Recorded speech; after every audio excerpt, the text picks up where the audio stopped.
Let's talk about the hospital. A hospital is a place where doctors and nurses work. When you arrive, you go to the reception desk. In Japan, everyone has a health insurance card. You wait in the waiting room until your name is called. There are often many people waiting. A doctor examines you and asks you about your symptoms.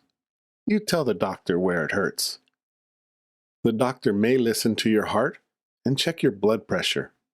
These are simple checks. Sometimes the doctor gives you an X-ray or a blood test.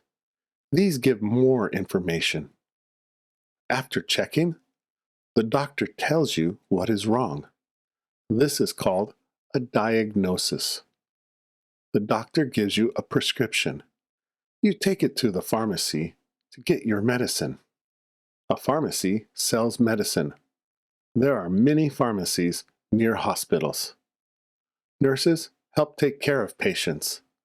They check your temperature, give medicine, and answer questions. Some people stay in the hospital overnight. Others go home after their appointment. Hospitals are clean and well organized. It is important to be quiet and polite when you visit. Going to the hospital when you feel sick is important. Getting care early helps you recover faster.